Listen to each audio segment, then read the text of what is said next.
Well, just a couple of months ago, Parramatta were a train wreck headed for the wooden spoon, and then lo and behold, this bloke took over as CEO. Now they're in the finals, albeit after limping in with a 37-point kathumping at the weekend. But, Paul Osborne, welcome along to PTI. You'd have been happy with the first 7 weeks. Oh, look, it was a terrific run, and I have to say, quite honestly, I've taken all the credit for it, obviously. But seriously, I think I've been to one training session and Daniel's done a great job, but it certainly helped me in slotting into the role with the performances on the field. Were they a train wreck before you came along, though?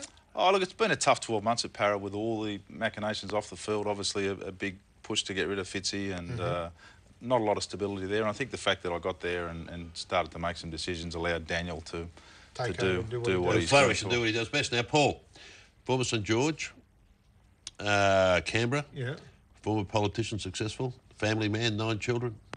What was the attraction of the job? Look, he needed a job. I needed one. No. No. He was earning $25 as the player manager. 7 years in Parliament, very successful. You know, a very successful family. I think it was the fact that it was Parramatta was the most attractive thing to me, although I have to admit I'm a Newtown fan, and it's taken me 28 years to finally get over that 81 grand final defeat when Tommy Radonicus scored, took us out to 11-7. I've told the board this, I've made it quite clear. And I thought we had it, and then Parramatta, Kenny, Sterling and all those duds scored a try in the grand final, Brett Kenny. And hammered us. But it was the fact it was Parramatta was what most attractive. It's a terrific club, great structure, great organisation.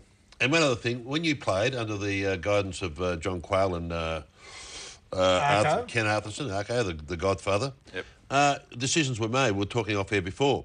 Now we're talking about the McIntyre system. We're talking about, for God's sake, someone take control. We have a bit of autocracy because, you know, we're talking about consensus, and when you have consensus, you get the lowest common denominator. Something has to be done. Someone's got to make decisions. 40,000 people back in the weekend when you played St George.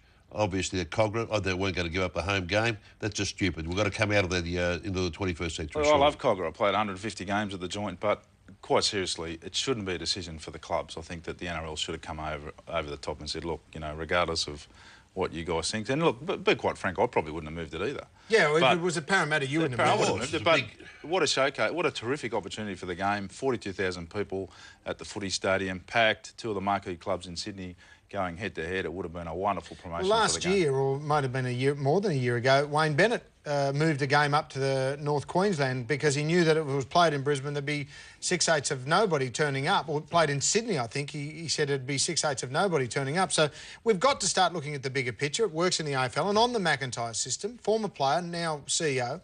What is going on with the used system in the NRL when the AFL have tossed it out the door? Top 4 teams should get the benefit of having security of week 1. Look, I've worked on the ABSU for a long time, and we've discussed McIntyre ad nauseum, obviously, and we've looked at the AFL system, and I think personally it's a better one. But I suppose from the NRL's perspective, they think it's been in place. They don't want to be chopping and changing all the time. But do Parramatta deserve a home final if you win this weekend? Of course. No. Of course you don't. No, but we'll get one. And what about the chickens thing?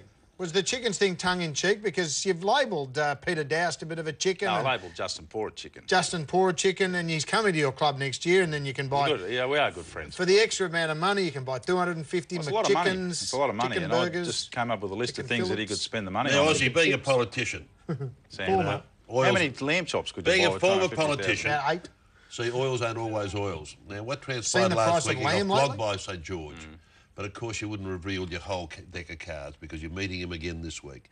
And you're very shrewd. There would have been a couple of packs. You've got a couple of cards up your sleeve that you're going to surprise them. He just does it all the time. You're irrelevant in this conversation. Should be 5 good minutes with Sam Keggin. Tell me, is there something up your sleeve that you can reverse the trend? Oh, no, look, I read in the paper this morning, apparently Dean Young saying that we're shot ducks. So you're scarred? No chance. Is Hindy coming back? He'll be there. Big chance, Hindy will be Eric there. Growth will be there. Okay, because the young fellas that replaced those two didn't have a great game last week. It was tough initiation. It was tough. Boy, I had John O'Wright on the wing.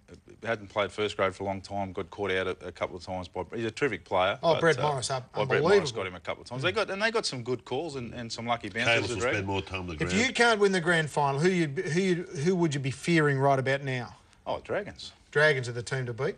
So whoever beats you wins the competition? Well, I'm hoping we can beat them on Sunday. Then but you become the nominal favourites. We asked the question earlier if... actually, no, not even earlier. We're going to ask it shortly. If Brett Kamali's not with the Bulldogs, can they go again or are they in trouble? I think they'll struggle. I've first-hand experience because I was at Canberra in '93 when Ricky Stewart broke his ankle. Went out in straight sets. We'd knocked off the Broncos 2 weeks earlier and we backdoored it, didn't win a game after we lost Jiggy, so pretty tough for the Bulldogs. If you never got the job at Parramatta, what would you have been doing, you think?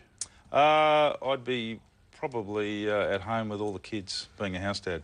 No chance. You could afford to stay home? No. Of course he can. 7 Get a lot years of in money off the federal government for 9 politics. kids. 7 years in politics. Please, let's not even go there. Pension scheme of yours.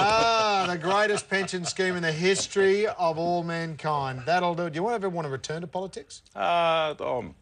Football's a lot worse than politics, don't worry. Open to everything.